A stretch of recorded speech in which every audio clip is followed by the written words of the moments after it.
High command warning ಬಳಿಕವೂ ಕೂಡ ನಿಲ್ತಾ ಇಲ್ಲ ಕೈ ಬಣ ಬಡಿದಾಟ. ಸಿಎಂ ಡಿಸಿಎಂ ಬಣಗಳ ನಡುವೆ ಮುಂದುವರೆದಿದೆ ಜಟಾಪಟಿ ಕಿತ್ತಾಟ ಆಂತರಿಕ ಸಂಘರ್ಷ.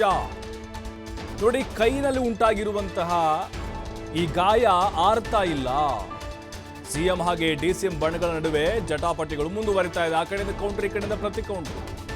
ಬಣ ಬಡಿದಾಟದಿಂದ ಹೈಕಮಾಂಡ್ ಈಗ ಗೊಂದಲಕ್ಕೀಡಾಗ್ಬಿಟ್ಟಿದೆ, ಮುಜುಗರಕ್ಕೊಳಗಾಗ್ತಾ ಇದೆ. ಹಾಗಾದ್ರೆ ಹೈಕಮಾಂಡ್ ನಡೆ ಏನಿದೆ?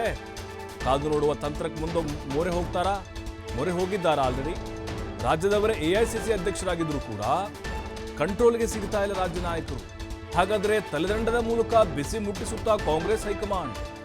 ಒಂದು ಬಣಕ್ಕೆ ಮಾತ್ರ ಬಿಸಿ ಮುಟ್ಟಿಸಿದ್ರೆ ಭಿನ್ನಮತ ಭುಗಿಲೇಳುವ ಸಾಧ್ಯತೆಗಳಿದ್ದಾವೆ. ಹೀಗಾಗಿ ಕುತೂಹಲ ಮೂಡಿಸಿದೆ ಕಾಂಗ್ರೆಸ್ ವರಿಷ್ಠರ ನಡೆ. ಯಾಕೆಂದ್ರೆ ಹೆಂಗಾಗ್ತಿದೆ ಕಾಂಗ್ರೆಸ್ನಲ್ಲಿ ಅಂತ ಹೇಳಿದ್ರೆ, ಇಲ್ಲಿ ಭಿನ್ನಮತ ತಾರಕಕ್ಕೆ ಹೋಗ್ತಾ ಇದೆ, ಪರಿಸ್ಥಿತಿ ಕೈ ಮೀರಿ ಹೋಗ್ತಾ ಇದೆ. KN ರಾಜನ್ ಅವ್ರ ಹೇಳಿಕೆ ನೋಡ್ತಾ ಇದೀವಿ ನಾವು. DK ಶಿವಕುಮಾರ್ ಅವ್ರನ್ನ ಟಾರ್ಗೆಟ್ ಮಾಡಿಕೊಂಡು ಮಾತಾಡ್ದಂಗೆ ಕಾಣಿಸ್ತಾ ಇದೆ. ಅಂದ್ರೆ ನೇರವಾಗಿ ಹಿಟ್ ಮಾಡ್ತಾ ಇದ್ದಾರೆ. ಸತೀಶ್ ಜಾರಕಿಹೊಳಿ, ಪರಮೇಶ್ವರ್, ಮಹದೇವಪ್ಪ ಅವರು ಸ್ವಲ್ಪ ಬ್ಯಾಲೆನ್ಸಿಂಗ್ ಆಗಿದೆ. ಇಷ್ಟೆಲ್ಲ ನಡೀತಾ ಇದ್ರು ಕೂಡ ಕಾಂಗ್ರೆಸ್ನಲ್ಲಿ ಹೈಕಮಾಂಡ್ ಸೈಲೆಂಟ್ ಆಗಿರೋದು ಯಾಕೆ? ಮಲ್ಲಿಕಾರ್ಜುನ್ ಖರ್ಗೆ ಅವರು ಇಲ್ಲಿ ಅವರೇ, ಅವ್ರಿಗೆಲ್ಲ ಆಗು ಹೋಗುಗಳ ಬಗ್ಗೆ ಗೊತ್ತಿದೆ, ರಾಜ್ಯ ನಾಯಕರ ಬಗ್ಗೆ ಗೊತ್ತಿದೆ. ಅವರೇ ಬಂದು ವಾರ್ನಿಂಗ್ ಮಾಡಿದ್ರು ಕೂಡ ಯಾಕಿನ್ನೂ ಶಮನ ಆಗಿಲ್ಲ ಇದು ಅನ್ನುವಂಥದ್ದು ಸಹಜವಾಗಿ ಬರುವಂಥ ಪ್ರಶ್ನೆ. ಕಾದು ನೋಡ ತಂತ್ರಕ್ಕೆ ಮುಂದಾಗಿದ್ದಾರಾ? ಹಾಗಾದ್ರೆ ಸೈಲೆಂಟ್ ಆಗಿ ತಲೆದಂಡ ಮಾಡ್ತಾರಾ? ಈಗ ಹೇಳಿದ್ರೆ ಬುದ್ಧಿವಾದ ಎರಡೂ ಬಣ ಕೇಳಬೇಕು. ಸಿದ್ದರಾಮಯ್ಯನವ್ರ ಬಣಕ್ಕಷ್ಟೇ ಎಚ್ಚರಿಕೆ ಕೊಟ್ಟು DK ಬಣದವ್ರಿಗೆ ಹೇಳದೇ ಇದ್ರೆ ಏನಾಗ್ಬಿಡುತ್ತೆ, ಇವ್ರು ರೊಚ್ಚಿಗೆದ್ದು ಬಿಡ್ತಾರೆ.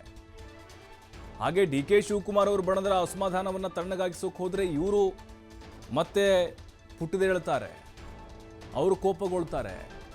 ಹಾಗಾಗಿ ಇಲ್ಲಿ ಹೈಕಮಾಂಡ್ನ ನಿಲುವು ಕಾದು ನೋಡಿ ಅದಕ್ಕೆ ಮದ್ದು ಅರಿಯುವಂಥ ಪ್ರಯತ್ನಕ್ಕೆ ಮುಂದಾಗ್ತಾ ಇದೆ.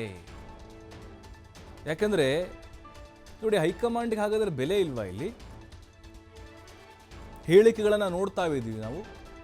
ಆ ಕಡೆಯಿಂದ ಕೌಂಟ್ರ್ ಬರುತ್ತೆ, ಈ ಕಡೆಯಿಂದ ಮತ್ತೊಂದು ಕೌಂಟ್ರು, ಪ್ರತಿ ಕೌಂಟ್ರ್ ಕೊಡ್ತಾನೆ ಇರ್ತಾರೆ. ಪವರ್ ಶೇರಿಂಗ್ ಬಗ್ಗೆ, KPCC ಅಧ್ಯಕ್ಷರ ಬದಲಾವಣೆ ವಿಚಾರದ ಬಗ್ಗೆ ಬಹಿರಂಗವಾಗಿ ಮಾಧ್ಯಮಗಳ ಮುಂದೆ ಹೇಳಿಕೆಗಳನ್ನು ಕೊಡಬೇಡಿ ಅಂತ ಖರ್ಗೆ ಅವರೇ ಸ್ಟ್ರಾಂಗ್ ಆಗಿ ಹೇಳಿದ್ರಲ್ವಾ? ಮತ್ತಷ್ಟು ಮಾಹಿತಿ ಶಿವಕುಮಾರ್ ನೀಡ್ತಾರೆ. ಶಿವಕುಮಾರ್, ಸಹಜವಾಗಿ ಬರುವಂತಹ ಪ್ರಶ್ನೆ, ಹಾದಿ ಬೀದಿಲಿ ಜಗಳ ಮಾಡ್ಕೊಳ್ತಾ ಇದ್ದಾರೆ DK ಬಣದವರು, ಸಿದ್ದರಾಮಯ್ಯ ಬಣದವರು. ಅದರಲ್ಲೂ DK ಶಿವಕುಮಾರ್ ಟಾರ್ಗೆಟ್ ಮಾಡ್ಕೊಂಡು ಇಷ್ಟೆಲ್ಲ ಮಾತಾಡ್ತಾ ಇದ್ರು. ಖರ್ಗೆ ಎಚ್ಚರಿಕೆ ಕೊಟ್ಟರು ಕೂಡ ಯಾಕೆ ಕ್ರಮ ತೆಗೆದುಕೊಳ್ತಾ ಇಲ್ಲ ಅನ್ನೋದು. ಆದರೆ ಈಗ ನೋಡ್ತಾ ಇದ್ರೆ ಕರ್ನಾಟಕದವರೇ ಆಗಿದ್ದಕ್ಕೆ ಇಷ್ಟೊಂದು ದೊಡ್ಡದಾಗಿ ಅಸಮಾಧಾನಗಳು ಭುಗಿಲೇಳ್ತಾ ಇರ್ಬೋದಾ? ಇಲ್ಲಪ್ಪ ನಮ್ಮವರೇ ಹೇಳಲ್ಲ ಅಂಥೇಳಿ, ಅಥವಾ ಇಲ್ಲಿ ಹೈಕಮಾಂಡೇ ವೀಕಾ ಕಾಂಗ್ರೆಸ್ನಲ್ಲಿ ಅನ್ನೋದು ಪ್ರಶ್ನೆ. ಅದರ ಜೊತೆಗೆ ಎರಡೂ ಬಣದವರಲ್ಲಿ ಒಬ್ಬರಿಗೆ ಏನಾದರೂ ಬುದ್ಧಿವಾದ ಹೇಳಿದ್ರೆ ಮತ್ತೊಂದು ಆಕ್ರೋಶಗೊಳ್ಳುತ್ತೆ ಅನ್ನೋದು. ಅದರ ಜೊತೆಗೆ ಇಲ್ಲಿ ಸಿದ್ದರಾಮಯ್ಯನವರು ಸುಮ್ಮನೆ ಆ ಬಣದವ್ರನ್ನ ಟಚ್ ಮಾಡಿ ಮತ್ತೆ ಯಾಕೆ ನಾವು ಕಾಂಟ್ರವರ್ಸಿ ಮಾಡ್ಕೊಳ್ಳೋವಂಥ ಲೆಕ್ಕಾಚಾರನ, ಕಾದು ನೋಡುವ ತಂತ್ರನ ಹೇಗೆ ಅಂತ ಹೇಳಿ.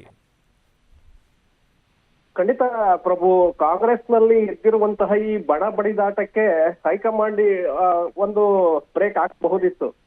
ಆದ್ರೆ ಹೈಕಮಾಂಡ್ ಎಲ್ಲೋ ಒಂದು ಕಡೆ ಸೈಲೆಂಟ್ ಆದಂಗೆ ಕಾಣಿಸ್ತಾ ಇದೆ. AICC ಅಧ್ಯಕ್ಷರು ಕರ್ನಾಟಕದವರೇ. ಕರ್ನಾಟಕದಲ್ಲಿ ಇರುವಂತಹ ರಾಜಕಾರಣದ ಪರಿಸ್ಥಿತಿ ಸಂಪೂರ್ಣವಾಗಿ ಗೊತ್ತಿರುವಂತವ್ರು. ಆದ್ರೆ ಯಾಕೆ ಇಲ್ಲಿಯವರೆಗೂ ಕೂಡ ರಾಜಣ್ಣ, ಸತೀಶ್ ಜಾರಕಿಹೊಳಿ, ಪರಮೇಶ್ವರ್ ಅವರು ಮಾತನಾಡ್ತಾ ಇದ್ದಾರೆ, ಆ ಕಡೆ DKC ಆಪ್ತರು ಕೂಡ ಹೇಳಿಕೆಗಳ ಮೇಲೆ ಹೇಳಿಕೆಗಳನ್ನ ಕೊಡ್ತಾ ಇದ್ದಾರೆ. ಯಾಕೆ ಇವರ ಬಾಯಿಗೆ ಬೀಗ ಹಾಕುವಂತ ಒಂದು ಕೆಲಸವನ್ನ ಹೈಕಮಾಂಡ್ ಮಾಡ್ತಾ ಇಲ್ಲ ಅನ್ನುವಂತ ಪ್ರಶ್ನೆ ಸಹಜವಾಗಿ ಕಾರ್ಯಕರ್ತರಲ್ಲಿ ಇದೆ.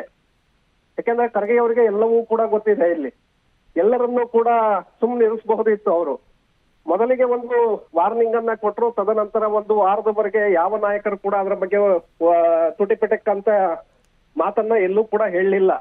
ಆದ್ರೆ ಒಂದು ವಾರ ಕಳೆದ ನಂತರ ಮತ್ತೆ ರಾಜಣ್ಣ ಪದೇ ಪದೇ ಹೇಳಿಕೆಗಳನ್ನ ಕೊಡ್ತಾ ಇದ್ದಾರೆ. ಸತೀಶ್ ಜಾರಕಿಹೊಳಿ ಅವರು ಕೂಡ ಹೇಳಿಕೆಗಳ ಮೇಲೆ ಹೇಳಿಕೆಗಳನ್ನ ಕೊಡ್ತಾ ಇದ್ದಾರೆ.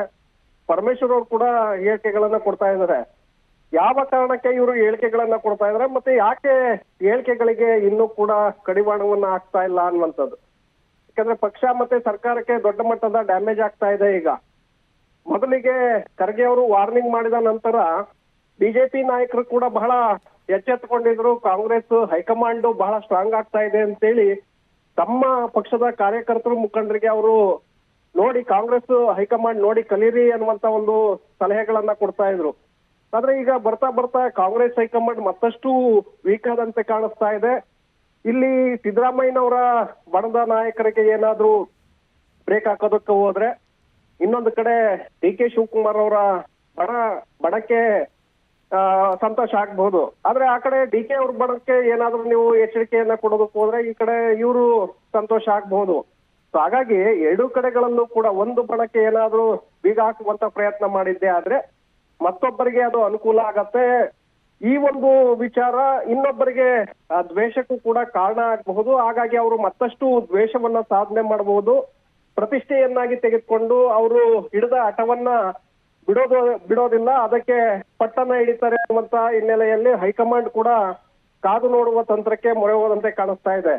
ಹಾಗಾಗಿ ಏನೇನು ಮಾತನಾಡ್ತೀರಿ, ಏನೇನು ಹೇಳಿಕೆಗಳನ್ನ ಕೊಡ್ತಾ ಇರ್ರಿ, ನಾವು ಯಾವ ನಿರ್ಧಾರವನ್ನ ತೆಗೆದುಕೊಳ್ಬೇಕು, ಸಮಯ ನೋಡಿ ನಾವು ನಿರ್ಧಾರವನ್ನ ಮಾಡ್ತೇವೆ ಅನ್ನುವಂತ ನಿಟ್ಟಿನಲ್ಲಿ ಹೈಕಮಾಂಡ್ ಯೋಚನೆಯನ್ನ ಮಾಡದಂತೆ ಕಾಣಿಸ್ತಾ ಇದೆ. ಹಾಗಾಗಿ ಶೀಘ್ರದಲ್ಲೇ ನೋಟಿಸ್ ಅನ್ನ ಕೊಡುವಂತ ಒಂದು ಸಾಧ್ಯತೆಗಳು ಕೂಡ ಇದೆ ಪ್ರಭು.